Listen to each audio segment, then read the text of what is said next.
नमस्कार भक्तों, स्वागत है आप सभी का हमारे चैनल सनातन उपाय में। सभी भक्तों को महाशिवरात्रि की हार्दिक शुभकामनाएं। अब बात करते हैं शादीशुदा स्त्रियों के लिए महाशिवरात्रि व्रत के नियमों की। यदि आपका विवाह हो चुका है तो इस पवित्र व्रत में आपको कुछ खास बातों का ध्यान रखना चाहिए। खासकर अगर आपके पति आपको कुछ पहनने के लिए कहे और वह इन 3 चीजों में से कोई एक हो तो तुरंत मना कर दे। ऐसी मान्यता है कि यह 3 चीजें पहनने से पति की उम्र पर विपरीत प्रभाव पड़ सकता है। आज हम आपको विवाहिता स्त्रियों के लिए कुछ बेहद महत्वपूर्ण बातें बताने वाले हैं। शादी के बाद पति पत्नी 7 जन्मों तक एक दूसरे के साथ ही होते हैं और अपने रिश्ते को मजबूत बनाने के लिए कई परंपराओं का पालन करते हैं। लेकिन कई बार अज्ञानता के कारण महिलाएं ऐसी चीजें पहन लेती हैं जो उनके पति के जीवन के लिए शुभ नहीं होती। आधुनिक समय में कई महिलाएं जाने अनजाने ऐसी चीजें पहन लेती हैं जिनका सनातन शास्त्रों में स्पष्ट उल्लेख नहीं है, लेकिन उनके प्रभाव गंभीर हो सकते हैं। इसलिए यह जानना जरूरी है कि वे कौन सी 3 चीजें हैं जिन्हें शादीशुदा स्त्रियों को कभी नहीं पहनना चाहिए। भगवान कहते हैं कि जो भी सच्चे मन से पूजा करता है, मैं उसकी हर मनोकामना पूरी करता हूं। विवाह के बाद हर स्त्री के लिए 16 श्रृंगार का विशेष महत्व होता है। मांग में सिंदूर, माथे पर बिंदी, हाथों में चूड़ियां, पैरों में पायल और बिछिया, यह सभी विवाहिता स्त्रियों के लिए बेहद मायने रखते हैं। जब एक लड़की अपने घर को छोड़कर ससुराल जाती है तो उसका जीवन पूरी तरह बदल जाता है। श्रृंगार एक स्त्री की सुंदरता को निखार देता है और उसके जीवन में एक नई पहचान को उजागर करता है। यह केवल धार्मिक दृष्टि से ही नहीं बल्कि वैज्ञानिक दृष्टि से भी महत्वपूर्ण माना गया है। 16 श्रृंगार विवाहिता के लिए विशेष महत्व रखते हैं क्योंकि इनमें उपयोग होने वाली प्रत्येक वस्तु उनके वैवाहिक जीवन और सुख समृद्धि का प्रतीक होती है। हिंदू धर्म में हर सुहागन स्त्री अपने पति की लंबी उम्र और खुशहाल जीवन की कामना के 716 श्रृंगार करती है। हालांकि कुछ ऐसी चीजें भी हैं जिन्हें स्त्रियों को कभी धारण नहीं करना चाहिए। अब कुछ लोग इन बातों को हल्के में लेंगे क्योंकि उन्हें वास्तुशास्त्र की जानकारी नहीं होती।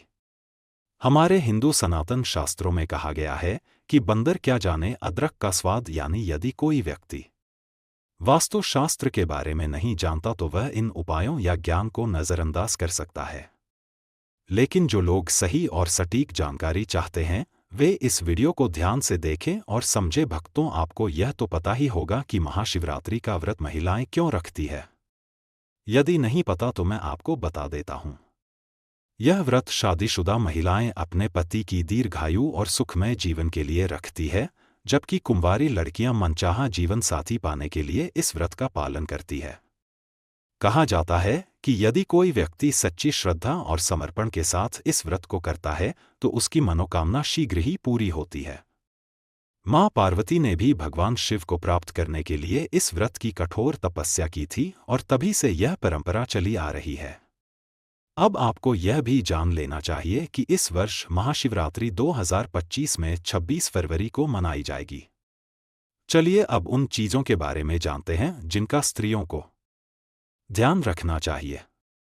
सनातन शास्त्रों में स्पष्ट रूप से बताया गया है कि किसी भी शादीशुदा स्त्री को पूरी तरह सफेद रंग के वस्त्र नहीं पहनने चाहिए क्योंकि यह विधवा का रूप होता है। इसके अलावा ऐसा करने से आपके मान सम्मान को ठेस पहुंच सकती है। आजकल के फैशन के दौर में महिलाएं सुंदर दिखने के लिए कई हदें पार कर देती हैं, जिनके बारे में सोचना भी अनुचित माना जाता है। वास्तुशास्त्र के अनुसार पूरी तरह सफेद रंग की साड़ी या सूट पहनना सही नहीं माना जाता है। इसका कारण यह है कि सफेद रंग की साड़ी विधवाओं का प्रतीक मानी जाती है। इसे पहनने से नकारात्मक ऊर्जा का प्रभाव बढ़ सकता है और वैवाहिक जीवन पर प्रतिकूल असर पड़ सकता है। इसलिए सुहागन स्त्रियों को पूरी तरह सफेद वस्त्र धारण करने से बचना चाहिए। अगर आप सफेद रंग का वस्त्र पहनना चाहती हैं तो उसमें अन्य रंगों का समावेश जरूर करें। भक्तों, ऐसा भी कहा जाता है कि सफेद रंग विधवाओं का प्रतीक माना जाता है, इसलिए शादीशुदा स्त्रियों को जितना संभव हो इस रंग से दूरी बनानी चाहिए। पूरी तरह सफेद वस्त्र पहनने से बचें और हमेशा कुछ अन्य रंगों को शामिल करें। अब बात करते हैं दूसरी महत्वपूर्ण चीज। आधुनिक दौर में महिलाएं सुंदर दिखने के लिए पैरों में सोने की पायल और बिछिया पहनने लगी है, लेकिन यह शादीशुदा स्त्रियों के लिए शुभ नहीं माना जाता। वास्तुशास्त्र के अनुसार पैरों में सोना धारण करना अशुभ होता है। ऐसा करने से धन के देवता कुबेर महाराज का अपमान होता है, जिससे परिवार में मतभेद और आर्थिक परेशानियां उत्पन्न हो सकती हैं। इसलिए पैरों में सोने के आभूषण पहनने से बचें। यह न केवल सनातन शास्त्रों के अनुसार अनुचित है, बल्कि इससे नकारात्मक प्रभाव भी पड़ सकता है। अब तीसरी बात करते हैं, जो बेहद महत्वपूर्ण है। धर्म के अनुसार शादी अधूरी मानी जाती है यदि विवाहिता स्त्री मंगलसूत्र और सिंदूर न धारण करे। हिंदू परंपराओं में सिंदूर सुहाग का प्रतीक माना जाता है और इसे पति की समृद्धि व लंबी उम्र से जोड़ा जाता है। यदि कोई विवाहित स्त्री सिंदूर न लगाए तो इसे अनुचित माना जाता है। इसी तरह मंगलसूत्र का भी विशेष महत्व है। भले ही इसमें सोना या पीतल न लगा हो, लेकिन पीले धागे में काले मोती जरूर होने चाहिए। कहा जाता है कि मंगलसूत्र का पीला हिस्सा मां पार्वती और काला हिस्सा भगवान शिव का प्रतीक होता है। इसीलिए शादीशुदा स्त्रियों को मंगलसूत्र अवश्य धारण करना चाहिए, क्योंकि इसके बिना विवाह को पूर्ण नहीं माना जाता है। ऐसे में आपके रिश्ते पर कलंक लग सकता है। इसलिए एक शादीशुदा स्त्री को मंगलसूत्र अवश्य पहनना चाहिए। यदि आपके पास मंगलसूत्र नहीं है तो कम से कम गले में काला धागा जरूर पहने। भक्तों, क्या आप जानते हैं कि सिंदूर में एक खास चीज रखने से यह आपके और आपके परिवार के लिए अत्यंत शुभ हो सकता है? यदि आप इस बारे में नहीं जानते तो इस वीडियो को अंत तक जरूर देखें, क्योंकि अब हम आपको बताने वाले हैं कि वह कौन सी चीज है जिसे सिंदूर की डिब्बी में रखना शुभ माना जाता है।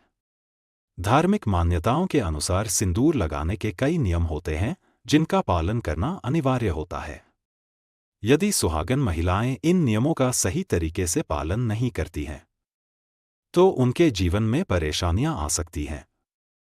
साथ ही उनके पति को धन और स्वास्थ्य संबंधी समस्याओं का सामना करना पड़ सकता है।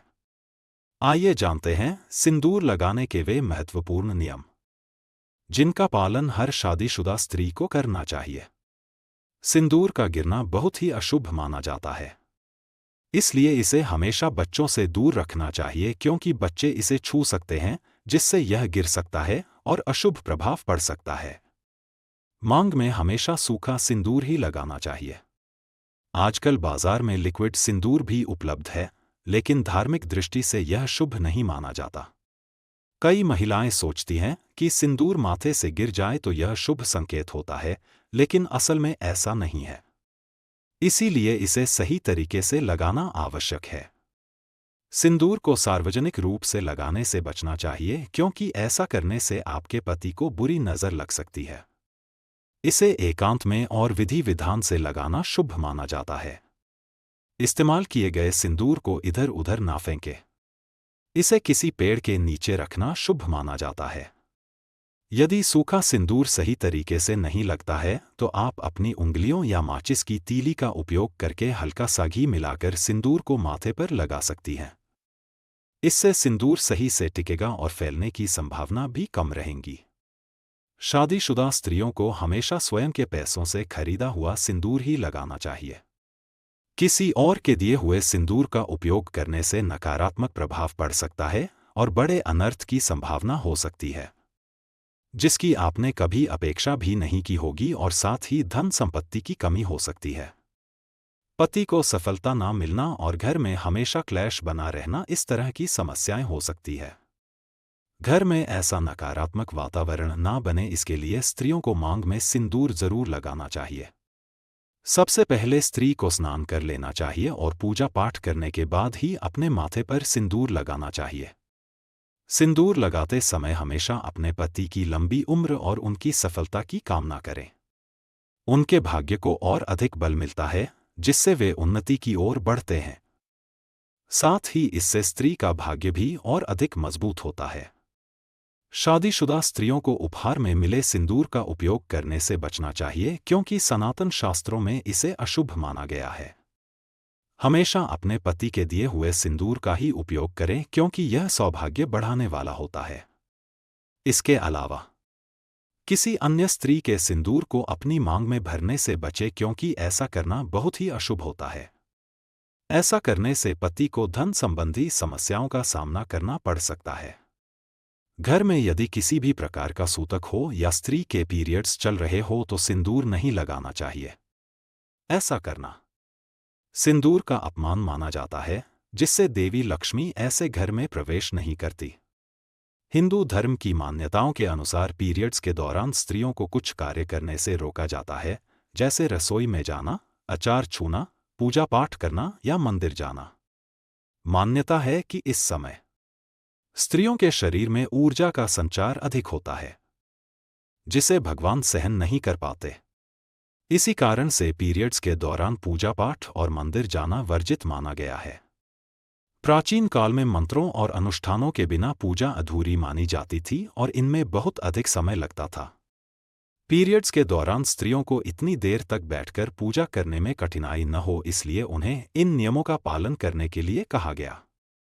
यदि पीरियड्स की अवधि 7 दिन की हो तो 8वें दिन मंदिर में प्रवेश कर सकते हैं। ज्योतिष के अनुसार आमतौर पर पीरियड समाप्त होने के 5वें दिन महिलाएं मंदिर जा सकती हैं। यदि किसी स्त्री को व्रत के दौरान पीरियड्स आ जाए तो उसे व्रत पूरा करना चाहिए। इस दौरान भी भगवान के प्रति आस्था कम नहीं होनी चाहिए, क्योंकि भगवान के लिए मन की शुद्धता सबसे अधिक मायने रखती है। शारीरिक शुद्धता बाद में आती है। भक्तों, व्रत के दौरान यदि किसी विशेष पूजा का संकल्प लिया गया है तो पीरियड्स के दौरान आप किसी अन्य व्यक्ति से उस धार्मिक कार्य को करवाने के लिए कह सकती हैं। पीरियड्स के दौरान भी व्रत के सभी नियमों का पालन करना चाहिए। ऐसे में प्रभु का अधिक से अधिक मनन करें। यदि आप किसी विशेष पाठ का जाप करना चाहती हैं तो फोन के माध्यम से भी पाठ पढ़ सकती हैं। पीरियड्स के दौरान स्वच्छता का ध्यान रखना जरूरी है। स्नान के बाद साफ वस्त्र पहनकर ही मंत्र और पाठ करें। धार्मिक मान्यताओं के अनुसार पीरियड्स के दौरान स्त्रियों को सिंदूर लगाना चाहिए या नहीं, इस पर सवाल उठता है। सिंदूर, जिसे कुमकुम के नाम से भी जाना जाता है, मुख्य रूप से विवाह का प्रतीक माना जाता है। माना जाता है कि हिंदू विवाह की रस्म तब पूरी होती है जब वधू की मांग में सिंदूर लगाया जाता है। यह प्रथा सदियों से चली आ रही है और मांग में सिंदूर लगाना सुहागिनों का मुख्य श्रृंगार माना जाता है। अधिकांश हिंदू विवाह समारोहों में सिंदूर लगाने की रस्म सबसे महत्वपूर्ण रिवाजों में से एक होती है।